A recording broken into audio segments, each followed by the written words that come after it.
मला एक वेगळ्या प्रकारचीच भेळ दाखवते. कारण आपण रोज पोहे खाऊन खाऊन नुसते कांदे पोहे करतो. ते कांदे पोहे न करता आपण आज पोह्यांची एक चटकदार अशी भेळ करूया. त्यासाठी लागणारं साहित्य: मी जाडे पोहे घेतलेले 1 बाउल, टोमॅटो बारीक चिरून घेतलेला आहे, 1 काकडी बारीक चिरून घेतलेली आहे, अर्धा लिंबू, कोथिंबीर, बारीक चिरलेला कांदा, शेंगदाणे पुढे आहेत कडक, थोडंसं चाट म्हणून असं चिवडा घेतलेला आहे, बारीक शेव घेतलेली आहे, भाजलेली तिखट चण्याची डाळ आहे, गोड चटणी आहे, तिखट चटणी आहे. आता आपण भेळ करायला सुरुवात करूया. त्यासाठी मंद गॅसवर फक्त पोहे चांगले कुरकुरीत भाजून घ्यायचे. तेल घालायचं नाही, छान कुरकुरीत होईपर्यंत थोड्या वेळ भाजायची. आता आपले पोहे छान कुरकुरीत असे भाजून झालेले आहेत. हे बघा,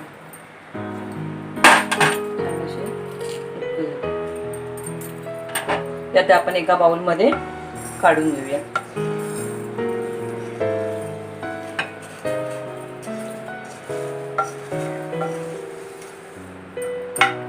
आता थोडंसं तेल घालून 1 चमचा थोडे आपण शेंगदाणे परतून घेऊया.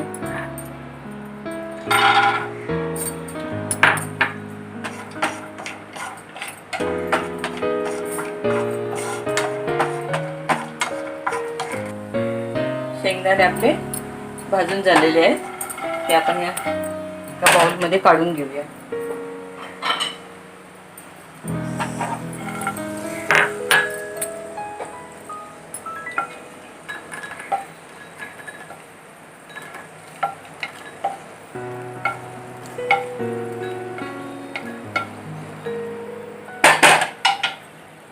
आता आपण भेळ करायला सुरुवात करूया.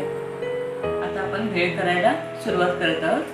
त्यासाठी आपण हे पोहे छानपैकी भाजून घेतलेले होते, त्यात थोडंसं मीठ घालूया चवीनुसार.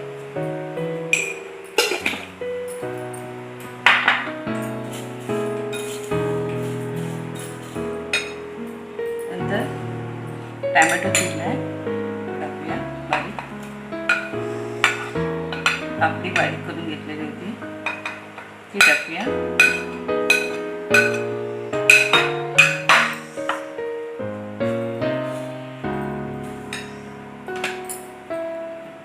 चटपटी होण्यासाठी शेव टाकलेला, लसूण, शेंगदाणे तळून थोडेसे घेतलेले होते ते टाकूया. धना जिऱ्याची पावडर आणि थोडासा चाट मसाला घेतलेला होता तो थोडा टाकूया.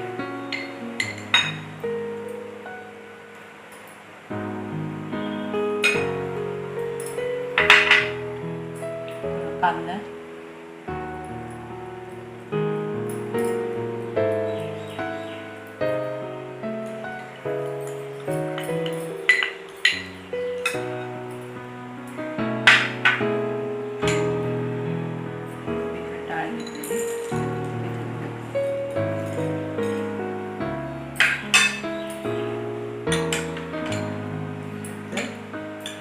तिखट चटणी घेतलेली आपण,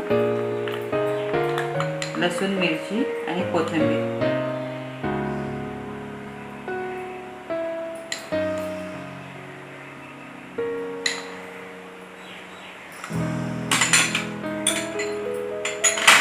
गोड चटणी होती चिंचेची.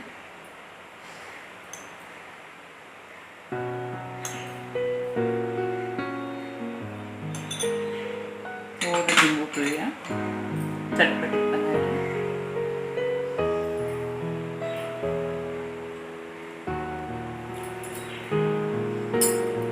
कडक पुऱ्या घेतलेल्या होत्या शेवपुरीच्या, त्या थोड्या टाकल्या.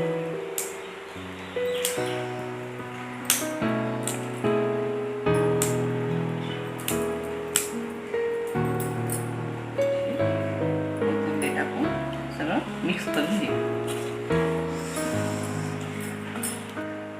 आता ही आपली भेळ छानपैकी मिक्स करून घेतलेली आहे. ती आता खाण्यासाठी आपण एका डिशमध्ये सर्व करूया.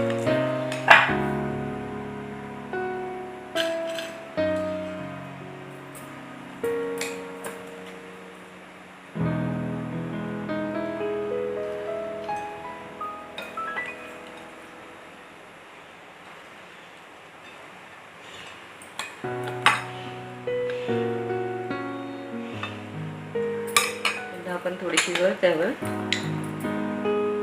चटणी,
छान अशी आपली भेळ खायला झालेली आहे.